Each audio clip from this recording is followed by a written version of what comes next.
Today we're making Spritz cookies, just in time for the holiday season.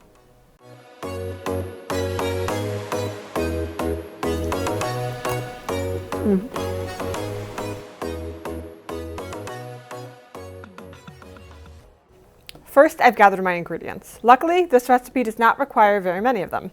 I have butter, an egg, vanilla extract, almond extract, flour, confectioner's sugar, salt, and food coloring, which is optional. Also, when we get to the decorating step, you can certainly use sprinkles or other decorative things. Now with this recipe, because they are a butter cookie, I do like to splurge and get the European butter, which has a higher percentage of fat, and I do believe it has more flavor, but you can use traditional butter. The measurements are all the same, and the recipe will not be compromised if you use traditional butter. It's just something that I prefer to do, knowing that butter is essentially one of the main ingredients of this cookie. Here I have my large mixing bowl, a handheld mixer, and my ingredients. I'm going to start first by creaming together the butter and the powdered sugar. Because this is powdered sugar as opposed to a granulated sugar, it's not going to cream together exactly the same as granulated sugar would, but the important part is just making sure it is all combined before we add our ingredients. Now I'm going to add my vanilla and almond extract. When I add my salt and flour to the mixture, what I like to do is add my salt directly to the flour and then give that a stir, just to make sure it is all incorporated before adding it into the wet ingredients. I'll add about half of the flour now, get it combined, and then add the rest. Add the remainder. The reason I waited to add the second half is basically just to avoid a mess having all the flour end up on my shirt. I'm just going to mix this until combined, but if you need to, just get the pushy edges down with a rubber spatula just to make sure it all is incorporated. I'm going to divide this dough in half and just place it into this little bowl. I'm going to add my green food dye now. This is an all-natural plant-based food dye. I do find that it bakes off quite a bit and they get much lighter after baking.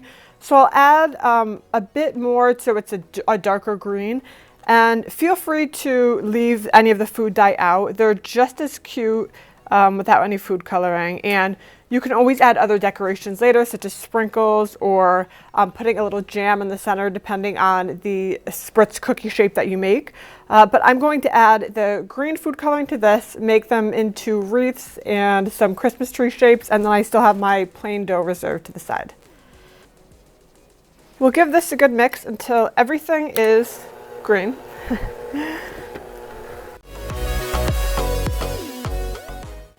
This is all combined, so now I'm going to get my cookie press and start pressing some cookies. Here I have my trusty cookie press. This brand is Mercato. It's made in Italy. They also make a lot of great pasta making tools, which is why I'm familiar with the brand in the first place. This is what it looks like, and it comes with 20 different dies, so you can make a bunch of different shapes. Today we're making a holiday version, but you can make hearts, flowers, you can make jam-filled cookies, whatever you prefer. So there are a lot of different variations you can make, and what I like to do is I have the recipe just written on paper here because there's only one recipe I use and there's only one thing you can really do with this. So I always keep it handy, so if I ever use this, it's right inside. So now I'll fill this with first the uncolored dough and then press them out onto a baking sheet. The way I fill this is I just grab a piece of the dough and then I work it into a log that's similar to the shape of the press. I put it in there and then twist the back on. And something that is different from a traditional cookie recipe is I would usually put like a piece of parchment paper down or Silpat. With this recipe, you want it to stick to the baking sheet because when you're using the gun, you need it to adhere in order to have it pull off. So do not line this with any baking paper or Silpat because it will not properly adhere to the baking sheet.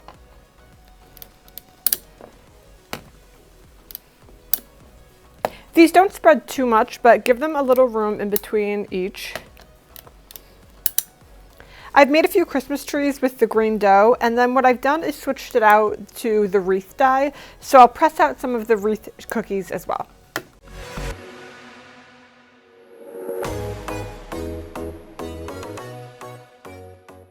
No need to go overboard with the decorations, and honestly, these are so cute on their own.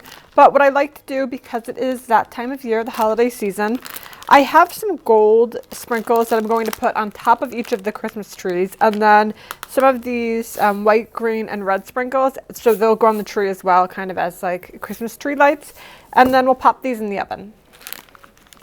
Another option is after the cookies come out of the oven and have cooled, you could always make a little glaze of confectioner's sugar and water and then dip them in and either do sprinkles or like a colored glaze. So there are a few options for making these festive, if you will. The sprinkles don't necessarily stick to the dough. They kind of just sit in the ridges of it. So full disclosure, you're going to have some sprinkles going rogue once you put them on.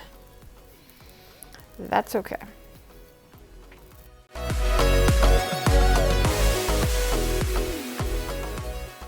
Now time to put these in the oven.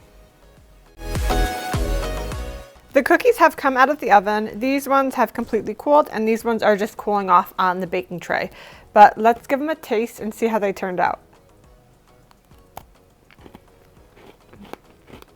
They came out perfect. They're so buttery and have that hint of vanilla extract and almond extract. And then even with these, the little crunch of the sprinkles is nice. Maybe I should have another one just to confirm that they're good. You can't eat just one. They're so poppable. Perfect for the holiday season. Perfect for any time of year. You're going to love this Spritz cookie recipe. If you liked this recipe, make sure you hit that subscribe button so you never miss a future one. And follow me on Instagram at Jessica Rosetti so you can see some behind the scenes of what I'm cooking next. Thanks for tuning in.